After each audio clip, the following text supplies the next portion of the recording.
Magandang araw po sa inyong lahat. Bali ngayon po, tutulungan ko po kayo makabuo po ng tanong sa Ingles. Okay, gamit naman po itong who na may kasamang verb na naka-past tense, tapos sinundan ng demonstrative pronoun at sinundan ng noun. So ano bang klaseng tanong ang mabubuo po dito? At ito na po nasa baba. Okay? Kasi ang mabubuo po natin dito ay gusto po natin malaman kung sino pong tao ang gumawa ng naturang aksyon na kung saan yung aksyon pong iyon ay nakaapekto sa tinuturo nyong bagay.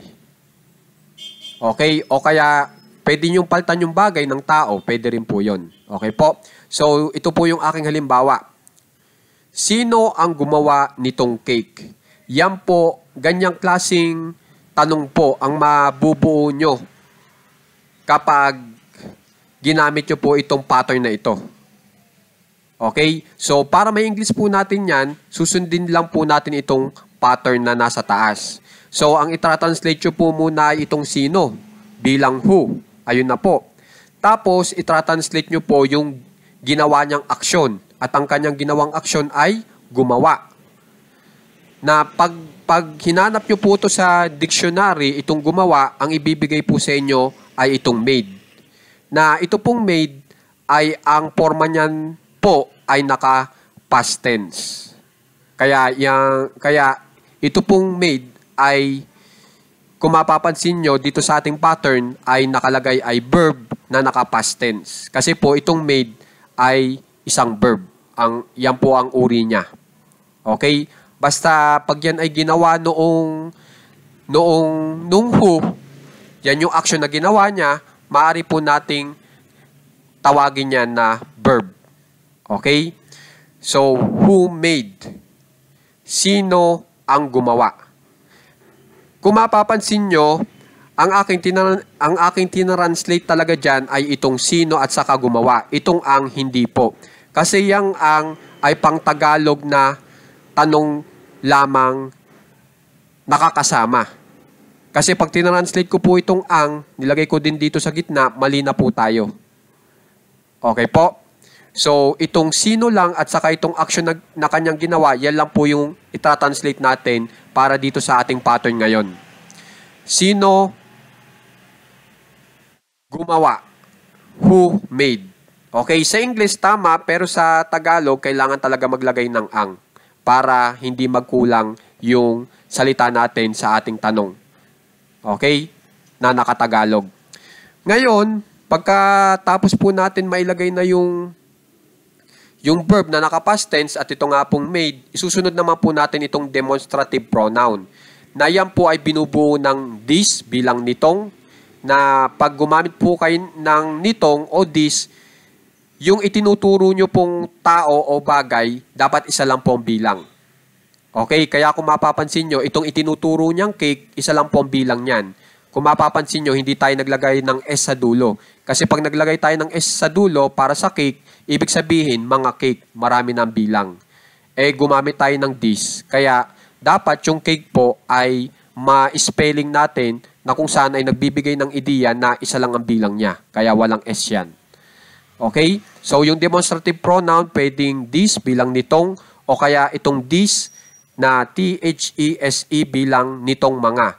Ang itinuturo naman po niyan ay higit sa isa ang bilang. Kaya kung mapapansin nyo, yung cake natin, nilagyan natin ng S, na ang ibig sabihin, marami po ang bilang niyan.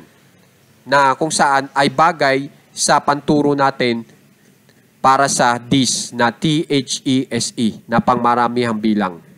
So itong this bilang nitong mga, tapos ito pong that, yan po ay pang-isahang bilang din, pero yung pagturo mo dun sa cake o sa bagay ay medyo malayo. Hindi nyo kaharap. Okay? Kaya gumamit po tayo ng yang para sa that.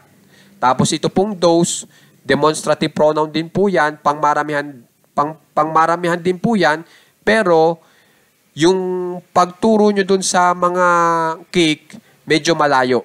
Hindi nyo po kalapit lang. Katulad nitong this. Kasi po itong this at saka itong this na nasa baba, pang malapitan. Ito pong that at saka those, pang malayuan, ang distansya. Okay po? So itong those, noong mga.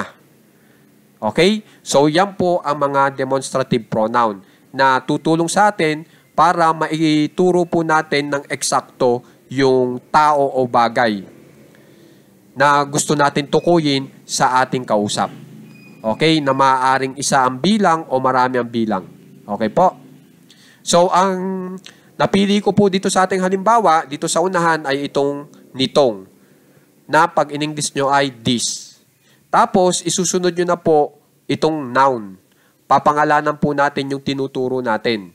At ang pinangalanan ko po na pagkain ay itong cake. Okay? Sino ang gumawa nitong cake? Who made this cake? Okay, nakabuo na po tayo ng tamang tanong sa English. Gamit po itong ating pattern. Okay? Ngayon, bigyan ko pa po kayo ng iba pang technique para makabuo po tayo ng iba pang ideya. Pwede po natin palitan itong ating verb. Okay, pwedeng palitan itong made ng iba pang verb. Pero dapat, ang forma niya po ay naka-past tense din. Katulad po nitong bought, ate, sliced, decorated, designed, baked, o stored. Pwede nyo po ito ipampalit sa made. Halimbawa, ito po, sino ang bumili nitong cake? Di ba ang bumili, pag in-English nyo, ay bought? So, subukan natin i-translate sa English, itong sino ang bumili nitong cake? Who bought this cake? So, nakagawa na naman po tayo ng tanong gamit po itong ating pattern na may iba namang ideya. Binago po natin yung ating verb. Okay? So, pwede nyo rin po i-apply itong ate, slice, decorated, designed, baked, o itong stored. Ibig sabihin ng stored, nagtabi. Okay? Tapos, pwede nyo rin pong paltan itong cake ng ibang pagkain, katulad ng pizza. Kung gusto nyong paltan. Okay? So, simple lang po itong ating pattern, pero sa palagay ko, yan po ay